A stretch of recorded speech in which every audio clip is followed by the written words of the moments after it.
Today, I will be talking about the 2014 incident in which DiGiorno mistweeted about domestic abuse and compare the way it was reported from a few different news sites.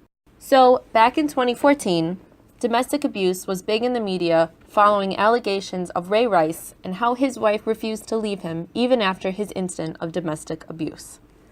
This spawned the creation of the hashtags #WhyIStayed and #WhyILeft to give survivors of domestic violence a chance to tell their stories and inspire others to seek healthy relationships. Unfortunately, the DiGiorno Twitter account runners did not seem to do their research on the story behind these hashtags and tweeted #WhyIStayed because you had pizza. This caused an all-out media uproar. The frozen pizza company unintentionally made a mockery of those who survived domestic abuse. Fortunately, DiGiorno issued an apology directly after the incident and sent personalized apologies to those who felt directly insulted. There were infinite amounts of news articles published the next day following the incident. Let's compare some contrasting sources with how they were presented to the public, what reaction they were trying to generate, and why the story was presented in these fashions. First, let's look at Time magazine. This is an example of a more serious take on the issue. Time wrote this article on September 9, 2014, the day after the incident. The article surprisingly does not read as serious as one might expect. There are hints of sarcasm in the third paragraph but in an attempt to stay social media relevant, DiGiorno's Twitter account hijacked the trending hashtag to sell frozen pizza. While we must commend Time for peppering in the internet terminology and hashtags correctly, unlike DiGiorno, Time is still able to take this topic seriously.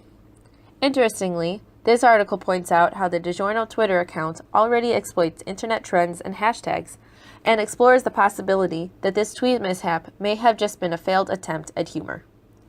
The article goes on to illustrate the different views issued as apologies from the official Twitter account. DiGiorno was classy enough to issue both a general apology and personalized apologies to those who tweeted directly at them. The article concludes with, "Brands, please, look before you tweet." In no way does Time attempt to portray DiGiorno in a negative light. It simply tried to educate the reader on the issue and provide a bit of entertainment through the well-placed internet lingo. Now let's look at BuzzFeed. Some might say that BuzzFeed is the cat memes of websites, and judging by this article, there is some accuracy to that statement. This article was written in typical BuzzFeed style, with bold fonts and mainly pictures. It begins with a bit of background knowledge surrounding the Ray Rice issue, and then a short explanation of what DiGiorno did incorrectly. It even features GIFs and tweet images to demonstrate the issue to the reader. This article does not seem to display any hard feelings towards the frozen pizza company either. There is no background information on how DiGiorno's account reputation of being a bit snarky, like the Time article, however. While there was a whole lot less information given in the BuzzFeed article, BuzzFeed focused their efforts on generating a more emotional response. This article featured tweets that used the hashtag correctly, tweets from women who survived domestic abuse. This made the DiGiorno slip-up hit close to home, as if you, the reader, were being personally attacked. However, the article goes on to display some apology tweets from DiGiorno, as well as a big picture featuring the personal apologies issued straight from the company.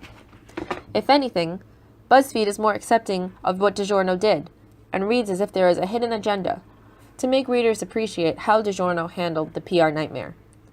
Time provides no swaying of one way or the other, it simply educates. Why? Perhaps it has something to do with the audience demographics. Time is meant for upper middle class, educated adults, while BuzzFeed targets readers of all ages, perhaps specifically citizens ages 16 to 34, a younger crowd than Time. Time readers may not care for the emotional backing behind BuzzFeed, and BuzzFeed readers may not care for the strict information presentation.